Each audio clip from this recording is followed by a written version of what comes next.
అతిపెద్ద షాపింగ్ ప్రపంచం సిఎంఆర్ మన నిజామాబాద్ లో రాంపోతినేని గారిచే సెప్టెంబర్ 27న గొప్ప ప్రారంభం.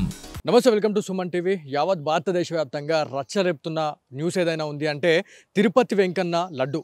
సో తిరుపతి వెంకన్న లడ్డు అనగానే చాలామంది చాలా ఇష్టంగా తింటూ ఉంటారు. స్వామివారిని దర్శించుకునేందుకు 2 రోజులైనా 3 రోజులైనా పోయి అక్కడ పడిగాపులు కాసి మరి స్వామివారిని దర్శించుకుంటారు. సో దర్శించుకొని తిరుగు ప్రయాణంలో స్వామివారి లడ్డును తీసుకునేందుకు చాలామంది కొట్టుకునేందుకు కూడా ఎగబడుతూ ఉంటారు. సో ఈ పవిత్రమైన లడ్డుని ఏదైతే గత ప్రభుత్వ పాలకులు ఎవరైతే ఉన్నారో దీన్ని అపవిత్రం చేసిర్రు, ఏదైతే కల్తీ నెయ్యిని వాడిరు అని చెప్పేసి మనకి ప్రాథమికంగా తెలుస్తుంది. చాలామంది ఆరోపిస్తూనే ఉన్నారు. మనకి ఏదైతే ల్యాబ్ రిపోర్ట్స్ కూడా రావడం జరిగింది.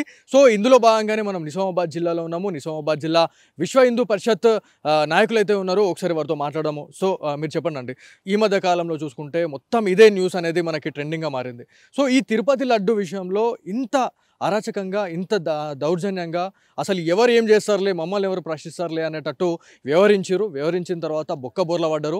ప్రభుత్వం చేంజ్ అయింది.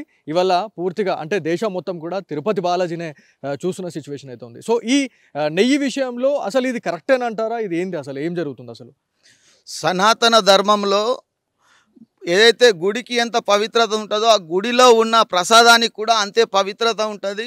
అయితే తిరుపతి వెంకన్న స్వామి దగ్గర ఏదైతే లడ్డు ఉంటుందో ఆ లడ్డుకు ప్రపంచ దేశంలో ఉన్న హిందూ బంధువులందరూ కూడా అమృతంగా భావిస్తారు. దానికి ప్రపంచ దేశంలో ఉన్న హిందూ బంధువుల మనోభావాలను దెబ్బతీసే విధంగా ఈరోజు ఏదైతే లడ్డులో ఏదైతే కలుషితమైన నెయ్యితో తయారు చేశారని చెప్పేసి ల్యాబ్కు పంపించాం, రిపోర్ట్స్ వచ్చినాయని చెప్పి ఏదైతే న్యూస్ వస్తున్నదో దీనివల్ల హిందూ బంధువులు అందరి మనోభావాలు దెబ్బతీయడంతో పాటు ఏదైతే హిందూ ధర్మాన్ని కించపరిచే విధంగా వ్యవహరించడం జరిగింది గత ప్రభుత్వం. అయితే ఈరోజు ఏదైతే ప్రభుత్వం ఉందో దాన్ని బయటకు తీసుకొచ్చిర్రు. ఏఆర్ డైరీ వాళ్ళకంటే తమిళనాడులో ఉన్న ఏఆర్ డైరీ వాళ్ళకు 320 రూపాయలకే కాంట్రాక్ట్ ఇచ్చారంట కిలో నెయ్యికి. మనం బయట కొంటే 1000 రూపాయలు నెయ్యి, ఒరిజినల్ నెయ్యి అంటే 1000 రూపాయలు 900 రూపాయలకు కిలో నెయ్యి ఉన్నది. అటువంటి దాన్ని 320కి ఇవ్వడంతో వాడు అక్కడి నుంచి ట్రాన్స్పోర్ట్ తీసుకురావడము, మధ్యలో టోల్ ట్యాక్స్ ఇవన్నీ ఉంటాయి. ప్రతిదీ పోగకూడానికి ఒక 200-250 ఉంటాయి. 250లో ఒరిజినల్ నెయ్యి ఎక్కడి నుంచి ఇస్తాడు? ఒరిజినల్గా కూడా దీంట్లో కలుషితం జరిగింది. అయితే జంతువుల కొవ్వుతోని తయారు చేసి ఇందులో వాడడం జరిగింది నెయ్యి అని చెప్పేసి మనకు ల్యాబ్ నుంచి వస్తున్నది. దీన్ని దృష్టిలో పెట్టుకొని ఏదైతే ఇప్పుడు ఉన్న గవర్నమెంట్ ఏదైతే ఉందో దీనికి సంబంధించిన వ్యక్తులు ఎవరైతే ఉన్నారో వారిని చట్టరీత్యా చర్య తీసుకొని కఠినంగా శిక్షించాలని చెప్పి విశ్వ హిందూ పరిషత్ తరఫున కోరుచున్నాం. సో ఇదంతా జరిగిన తత్వంగా అంటే దాదాపు ఒక 5 సంవత్సరాల నుంచి ఇట్లానే జరిగింది అని చెప్పేసి కూడా మనందరికి తెలుస్తూ ఉంది. సో 5 సంవత్సరాలల్లో ఇప్పుడు బీజేపీ నాయకులు కావచ్చు, లేకపోతే అక్కడ ఎవరైతే మన దేవస్థానంలో ఉన్న కొంతమంది మన హిందువులు అసలు ఎందుకు నోరు కదపలేకపోయారు అనేది కూడా చాలా పెద్ద క్వశ్చన్గా మారింది. సో అసలు దీని వెనుకేమన్నా రాజకీయ శక్తులు ఏమన్నా ఉండేనంటారా మరి? అయితే గత ప్రభుత్వంలో ఎక్కడైతే గుడి ఉంటుందో ఆ గుడిలో హిందువులకు సంబంధించిన గుళ్ళు ఉంటాయి. అక్కడ హిందువులు బంధువులే అక్కడ ఏదైతే ఉన్నదో అందులో ఉన్న మొత్తం ఏదైతే స్టాఫ్ ఉంటుందో హిందువులు ఉంటేనే బాగుంటుంది. కానీ ఇక్కడ అన్యమతస్తులను పెట్టి ఇవన్నీ జరగడం జరిగింది. అందులో పెద్ద సగం మంది అన్యమతస్తులని గత ప్రభుత్వం పెట్టి అది మనకు బయటకు రాకుండా ఎన్నో విధాలుగా కుట్రలతో జరిగినా కానీ ఈరోజు వెంకటేశ్వర స్వామి కలియుగ దైవము ఆ భగవంతుడికి కోపం రావడంతో ఈరోజు ఆ భగవంతుడే బయటకు తీసుకొచ్చాడని అనుకుంటున్నాం. దీని విషయంలో ఎవరైతే ఈ కల్తీని ప్రోత్సహించారో, కల్తీ చేశారో ఎవ్వరికి కూడా పుట్టగతులు ఉండే కలియుగ భగవంతుడు అంత పవర్ఫుల్. మన భారతదేశంలోనే కాదు ప్రపంచ దేశంలో ఉన్న హిందువులందరూ కూడా భావిస్తారు పవిత్రమైన టెంపుల్ అని చెప్పేసి. దీని కలియుగ భగవంతుడు అని చెప్పి అందరం అనుకుంటాం కాబట్టి ఖచ్చితంగా దీనికి ఎఫెక్ట్ ఉంటుందండి. సో ఇది చూడండి ఎంత దారుణం అంటే కలియుగ ప్రత్యక్ష దైవంగా మనము వెంకటేశ్వర స్వామిని మనం చెప్పుకుంటూ ఉంటాము, కొలుస్తూ ఉంటాం. సో స్వామివారికి ఎంత పెద్ద బాధ వచ్చి కలిగిందంటే అసలు ఏం జరుగుతుంది? అసలు గత పాలకులు ఎవరైతే ఉన్నారో కొన్ని రాజకీయ శక్తులతోనే ఏవైతే మనకి కొంతమంది ఒక హిందూ టెంపుల్లో పనిచేసే వాళ్ళు ఎవరైతే ఉన్నారో వాళ్ళు డెఫినెట్లీ మతస్థులు కాకుండా మన హిందువులే పనిచేయాలని చెప్పేసి చాలా వరకు కూడా బీజేపీ కావచ్చు, ఏదైతే మనకి విశ్వ హిందూ పరిషత్ కావచ్చు, హిందూ వాహినికి సంబంధించిన కార్యకర్తలు చాలా వరకు ఫైట్ కూడా చేయడం జరిగింది. సో ఈ తిరుపతి వెంకన్న దేవాలయంలో ఈ ఇన్సిడెంట్ జరగడానికి కారణం ఏదైతే అన్యమతస్తులు దీంట్లో ఉండి కుమ్మక్కయ్యే ఇదంతా స్వామివారికి దెబ్బతీయాలని చెప్పేసి చేసిరు అనేది మనకి క్లియర్గా తెలుస్తూ ఉంది. సో తమిళనాడులోని ఒక ఏఆర్ డైరీ ఫామ్ నుంచి అయితే ఈ కల్తీ నెయ్యిని అయితే తెచ్చారు అనేది మనకి క్లియర్గా తెలుస్తూ ఉంది. ల్యాబ్ రిపోర్ట్స్లో కూడా అదే తెలియదు. అంటే ఒక స్వచ్ఛమైన నెయ్యిని మనం ఇవాళ తీసుకుందాము అంటే దాదాపు 800 నుంచి 1000 రూపాయల ధర వలుకుతుంది. అంటే గతంలో ఎవరైతే మన ఆంధ్రప్రదేశ్కి సంబంధించిన పాలకులు ఎవరైతే ఉన్నారో 350కి ఒక కేజీ ధర పెట్టారు. అంటే ఇంపోర్ట్ ఎక్స్పోర్ట్ అయిన తర్వాత దాని ధర దాదాపు 200కు పడిపోతుంది. సో అసలు ఏం ఆశించి చేసిర్రు, అసలు ఏం కలిపిర్రు అనే దానిపైన అయితే చాలామంది ఆగ్రహం వ్యక్తం చేస్తూనే ఉన్నారు. సో ఎట్టకేలకు స్వామివారికి ఆగ్రహం వచ్చింది, స్వామివారు కళ్ళు తెరిచారు కాబట్టి ప్రభుత్వం అనేది కూలిపోయింది. ఇక్కడ ఇవాళ పవన్ కళ్యాణ్ కావచ్చు, లేకపోతే చంద్రబాబుకి సంబంధించిన సర్కార్ అయితే చాలా వరకు డిమాండ్ అయితే చేస్తూ ఉంది. ఎవరైతే దీంట్లో పనిచేసిన వాళ్ళు ఎవరైతే ఉన్నారో ఎవరిని కూడా వదిలిపెట్టమని చెప్తా ఉన్నారు. సో ఇంకా మరికొందరు ఉన్నారు. సో మీరు చెప్పండి, ఈ ఇన్సిడెంట్ జరిగిన తర్వాత సో ఎట్లా అనిపిస్తూ ఉంది? అంటే మనము కలియుగ ప్రత్యక్ష దైవంగా పూజిస్తూ ఉంటాం, స్వామివారిని చాలా నియమనిష్టలతో మనం పూజిస్తూ ఉంటాం, స్వామివారికి మాలలు వేస్తూ ఉంటారు, చాలా వరకు ఎన్నో చేస్తూ ఉంటాం. సో ఇదంతా జరిగిన తర్వాత ఏమనిపిస్తుంది? దీని వెనుక ఒకటే ఒక కుట్ర ఉంది. ఏందంటే గత ప్రభుత్వం చేసి అది మొత్తం ఆ ప్రభుత్వం అన్య మతస్థుల కొరకే ఉన్నది. ఆ ప్రభుత్వము హిందువుల మనోభావాలు దెబ్బతీయడానికి, హిందూ వ్యతిరేక ప్రభుత్వం అది. అది మొత్తం ఏం చేసిందంటే హిందూ సమాజాన్ని నాశనం పట్టేయడానికి, భ్రష్టు పట్టేయడానికి ప్రత్యేకంగా ఈ మెయిన్ తిరుపతి శ్రీవారి లడ్డు అంటే ప్రపంచ దేశాలే శ్రీవారి ప్రసాదం కోరుకుంటారు.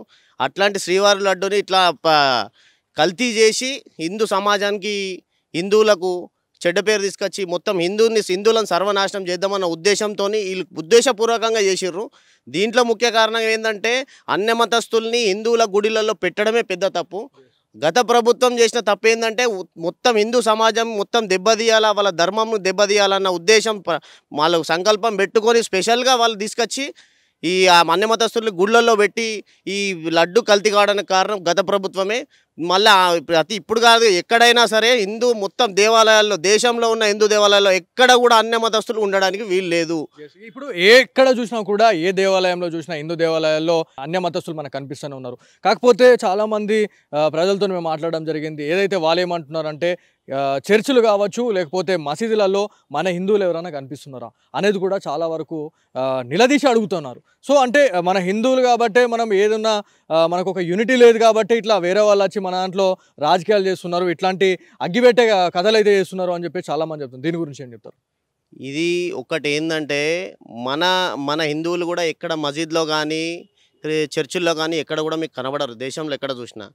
ఇది సంకల్పం ఒకటి ఏం పెట్టుకున్నారంటే కొన్ని మన హిందూ ధర్మాన్ని భ్రష్టు పట్టించడానికి కొంతమంది ఏకైకంగా కంకణం కట్టుకున్నారు. ఏంటంటే వీళ్ళు యూనిటీగా ఉండద్దు, వీళ్ళ యూనిటీని చెడగొట్టాలంటే ఇట్లాంటి ప్రయత్నాలు చేయాలా, వాళ్ళ గుడిలలో మన మతస్థుల్ని ఎంటర్ చేయాలా, వాళ్ళ ఏదో ఆచారాలు ఉన్నాయో వాళ్ళు దెబ్బతీయాలా అన్న మెయిన్ ఉద్దేశంతోనే అన్య మతస్థుల్ని గుడిలలో ఉంచడం కానీ, ఇలాంటి కల్తీకి పాడుపడడం కానీ, ఇట్లాంటి పనులు చేయడానికి వాళ్ళని మెయిన్ సహకరించి ఎంకరేజ్ చేసి వాళ్ళని గుళ్ళల్లోకి పంపిస్తున్నారు. ఎక్కడైనా దేశంలో ఏ ప్రభుత్వాలను ఉండని ఇట్లాంటి పనులు హిందూ దేవాలయాలలో అన్య మతస్థులు ఉండడానికి వీలు లేదు. అట్లాంటి జీవోలు తీసుకురండి, అలాంటి వారిని ఉంచకండి, ధర్మంని కాపాడండి, ధర్మం మిమ్మల్ని కాపాడుతుంది. సో ఫైనల్గా ఈ ఏదైతే ఈ గలీజాందకు పాల్పడిన వ్యక్తులు ఎవరైతే ఉన్నారో స్వామివారి శ్రీవారి లడ్డుని అపవిత్రం చేసేసిర్రు ఇలా. సో వాళ్ళకి ఎట్లాంటి శిక్షలు వేస్తే బాగుంటుంది అనుకుంటున్నారు? మీరు చూశారు, 7 కొండల వాడితో పెట్టుకున్న వారు ఎవరు కూడా మిగలలేదు. 7 కొండల్ని 3 కొండలు చేస్తున్నాడు, ఏ కొండలో లేకుండా ఏ కొండలలో వెళ్ళిపోయాడు. అదే ఇప్పుడు 7 కొండల వాడితో పెట్టుకున్నాడు కదా, ఇది స్వామివారి ఈ కళ్ళు తెరిచి ఇప్పుడు ఈ బయట ప్రపంచానికి తెలిసే విధంగా చేసిండు. కానీ ఇప్పుడు కూడా ఆ స్వామివారికి ఇలా చేయడం వల్ల ఆ స్వామివారి ఉగ్రరూపం చూసి వాళ్ళు సర్వనాశనం అయిపోతారు. ధర్మంతో పెట్టుకుంటే హిందూ ధర్మం ఎలా ఉంటుందో స్వామివారే చూపిస్తారు, స్వామివారు చూసుకుంటారు. దీనికి ఎవ్వరు కూడా అవసరం లేదు. కానీ హిందువులు మాత్రం ఐక్యతగా ఉండి ఇలాంటిది ఎవరైనా అన్య మతస్థులు కనబడితే ఇమీడియట్లీ ఎండోమెంట్ కానీ గవర్నమెంట్ కానీ లెటర్లు రాయండి, కంప్లైంట్లు ఇవ్వండి. ఈ కలెక్టరేట్ కానీ ఎవ్వరు కానీ ఎక్కడ కనబడ్డ అన్య మతస్థులు ఉండడానికి వీలు లేదు. మనం ఐక్యతగా మనం కంప్లైంట్లు ఇవ్వాలి. సో ఇది అంటే యావత్ భారతదేశ వ్యాప్తంగా రచ్చ రేపుతున్న ఒకే ఒక న్యూస్ ఏదైనా ఉంది అంటే తిరుపతి లడ్డు. సో స్వామివారిని ఏదైతే కలియుగ ప్రత్యక్ష దైవంగా మనం పూజిస్తూ ఉంటామో, సో ఈ పవిత్రమైన లడ్డునే ఇవాళ అపవిత్రం చేశారు. ఎవరైతే గత పాలకులు ఎవరైతే ఉన్నారో వాళ్ళ నిర్లక్ష్యం, వాళ్ళు కావాలనే ఇదంతా కుట్రపూరితంగానే హిందువుల మనోభావాల్ని దెబ్బతీసేలాగా ఈ అపవిత్రం చేసిరు అని చెప్పి తెలుస్తూ ఉంది. సో తమిళనాడులోని ఏదైతే ఒక ఏఆర్ డైరీ అనగానే ఏఆర్ అనగానే చాలామంది తెలుస్తూ ఉంటుంది, అది ఒక ముస్లిం కమ్యూనిటీకి సంబంధించిన కంపెనీగా మనకు తెలుస్తూ ఉంది. అంటే గత పాలకులు ఎవరైతే ఉన్నారో, ఏదైతే టీటీడీకి సంబంధించిన ఎవరైతే కొంతమంది అధికారులు కావచ్చు, వాళ్ళందరూ ఎందుకు రెస్పాండ్ కాలేకపోయారు అంటే, హిందువులు ఇంతమంది అంటే భారతదేశంలో కొన్ని కోట్ల మంది హిందువులు ఉన్నా కూడా ఆ హిందువులకు ఇవ్వకుండా ఇలాంటి టెండర్ ఒక ముస్లిం వ్యక్తులకు ఇవ్వడం పట్ల చాలా మంది ఆగ్రహం వ్యక్తం చేస్తూ ఉన్నారు. So at the same time మనకి నాట్ ఓన్లీ తిరుపతి, చాలా దేవస్థానాల్లో కూడా హిందువులకు సంబంధించిన దేవాలయాల్లో ముస్లిమ్స్ కావచ్చు, క్రిస్టియన్స్ కూడా పనిచేస్తున్న వాళ్ళు చాలా మంది ఉన్నారు. ఎవరైతే మీరు ఎక్కడికైనా దేవాలయానికి వెళ్ళినా కూడా అక్కడ ఎవరైనా ముస్లిం కావచ్చు, లేకపోతే అన్య మతస్థులు ఎవరైనా కనిపించినా కూడా వాళ్ళపైన ఒక కంప్లైంట్ అయితే ఇవ్వండి, మా దేవాలయంలో వీళ్ళు ఎట్లా పనిచేస్తారని చెప్పేసి కంప్లైంట్ ఇచ్చినట్లయితే డెఫినెట్లీ హిందువుల దేవాలయాలు అనేవి ఏవైతే ఉన్నాయో అవి మనం కాపాడిన వాళ్ళు అవుతాం అని చెప్పేసి విశ్వ హిందూ పరిషత్ నిజామాబాద్ వాళ్ళు అయితే చెప్తా ఉన్నారు. సో ఇది వాళ్ళ Suman TV special story. Camera person కార్తిక్తో బాలు, సుమన్ టీవీ నిజామాబాద్ నుంచి.